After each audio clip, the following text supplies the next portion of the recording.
Hi guys, welcome to my channel Audio Video Me. Today I'm going to show you how to record an electric guitar in your home studio properly. Now for this demonstration I'm going to show you how to get a clean signal out of your guitar and how to get a distorted or effects added signal from your guitar and record them both simultaneously on your DAW software. Okay, to start with, if this is your final session of recording your final track of your guitar, then make sure the first thing you want to do is put new strings, stretch them, and tune them using an external tuner like this or whatever is available to you, but your guitar should be tuned. And as I mentioned, if you're using it for your final recording, then it's recommended that you put new strings. Okay, second, what you're gonna do is you're gonna have to take an output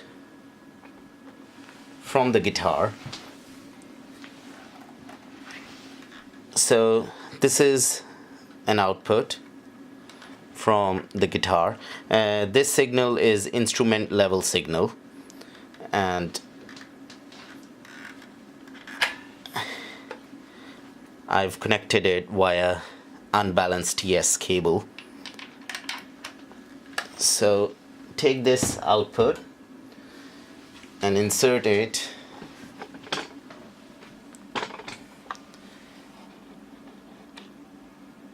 into your DI box. Now you would find different types of DI box. I'm just using active DI box. If you've got a microphone preamp available as an external device, you can use that as well. That does the job. So the output from the guitar goes into the input on your DI box. You would find different types of active DI box in the market, and on this side of the DI box it could say different things like the first input should state input, but the second, which is output to your amp, guitar amp, it should say something like amp through or link. In my instance it says link. But what happening is we have taken an instrument level signal output from the guitar and we have inserted it into the DI box input, which is then linking it to this output, and this output is gonna go into the input on the guitar amp. So the signal level hasn't changed. DI box is keeping the instrument level to instrument level signal. It's not changing it to line level or mic level yet. So next, what you do is you take a XLR output from your DI box that goes into XLR input on your audio interface or your recording mixer.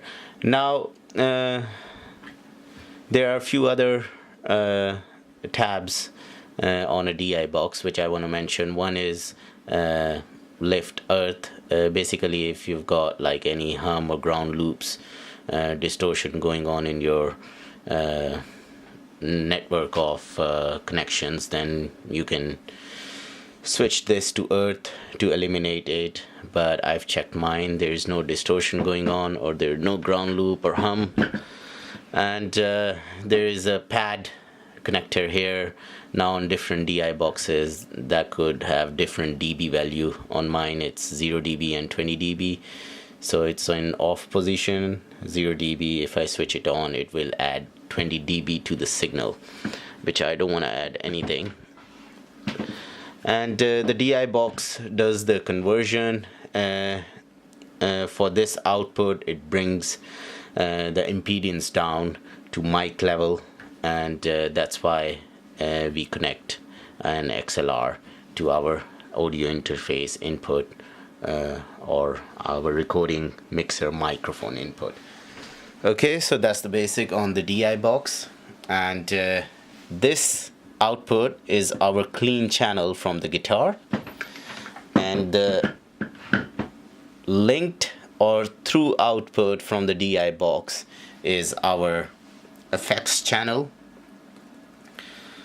from the guitar.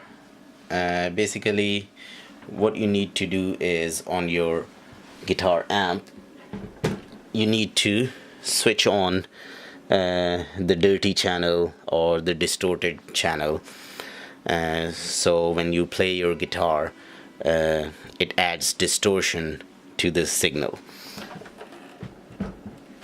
Okay, second from here I'm gonna explain you how to place the microphone in front of your amp, because for this channel, for the effects channel, we are gonna capture the sound using a microphone that we are gonna place in front of the guitar amp, and then that's gonna go into the audio interface. Now there is no right and wrong here, what microphone type, what polar pattern you should use, and dynamic or condenser microphone, whatever microphone is available, go ahead, use it.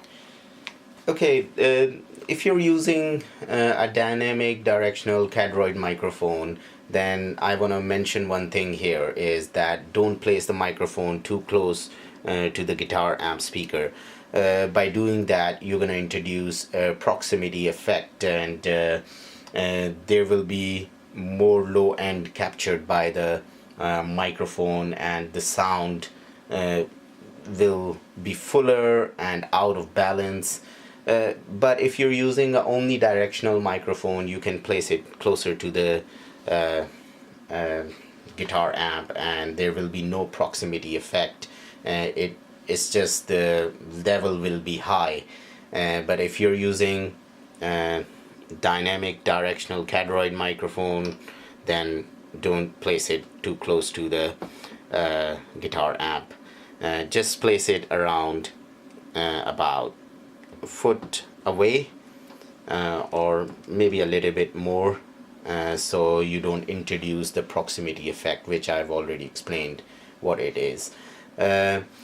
And now you have to trust your ears while you are placing microphones in front of the instruments. As I said, like for this instance, do not place it too close. If you're using the dynamic microphone, Cadroid polar pattern dynamic microphone, then do not place it too close. That's one thing. Second thing is, if you're gonna place it, if you're gonna direct the microphone towards the speaker cone and it's exactly in the middle, then you're basically capturing the brightest sound, which you don't want as well. So try moving the mic around and play the guitar, and whatever sounds better, then just get that position as your final position. So you have to do a little bit of practice in order to get this right. What I would recommend is do not place it in the middle, just place it slightly either to the right or to the left. As I said, there are so many techniques of placing the microphone. Whatever works best for your ears and you feel that that's the right technique, go with it. But like placing it a little bit slightly, not in the middle to the right or left, then you're not basically capturing just the brightest part, you're capturing the in-depth of the sound. And by placing it further away from about a foot or more away from the amp, you are adding the room environment into the sound as well, which you want, which would add more body and definition to the sound. And obviously, if the microphone is away from the source, then it gives some depth. And so that's the basic stuff on placing the microphone in front of the guitar amp. And let's move on to the audio interface connections now, and I'll show you how to do those connections. Okay, so this is my audio interface. You could have a smaller box type audio interface, but this is basically my mixer that supports USB recording.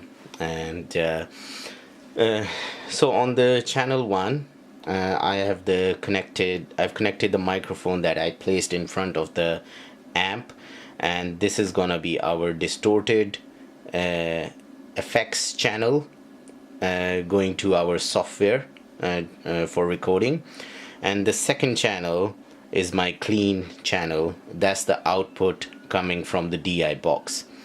Now both are mic level inputs, so I can assure that there is no mismatch of signal level here.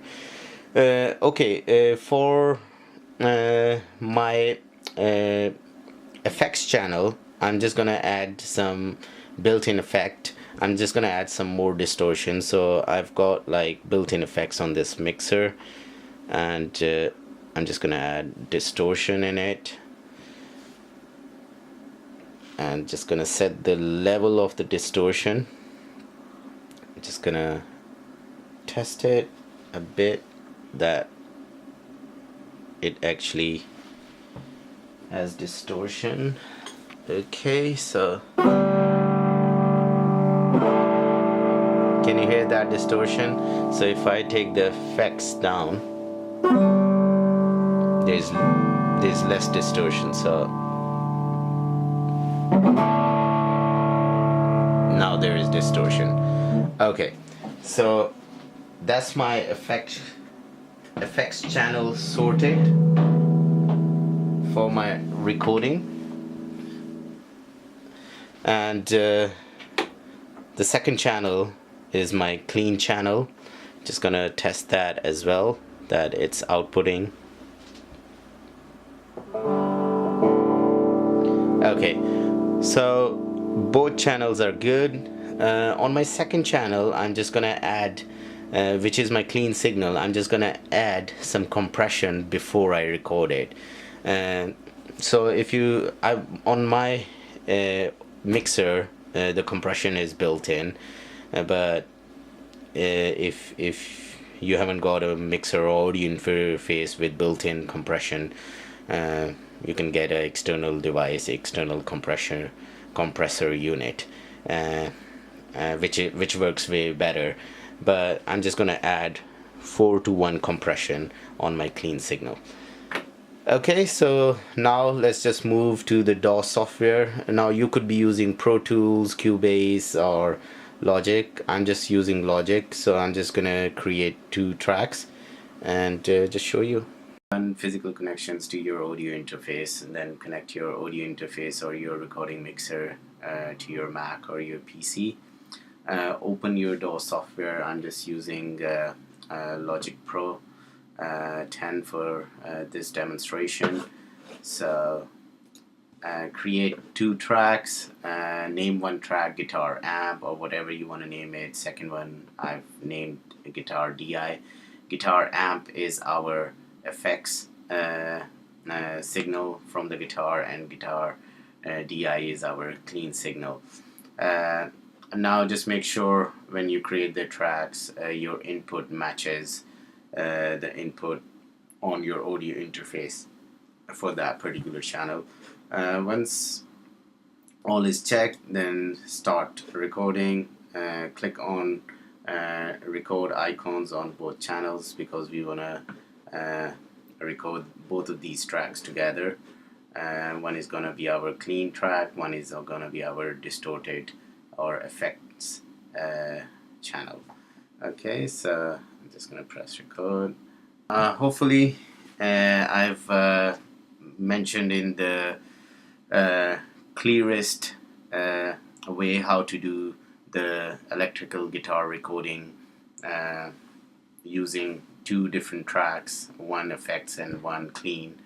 And if you have liked this video, please click on the like icon, and I'll keep making good informative audio video videos. Thank you. Bye bye.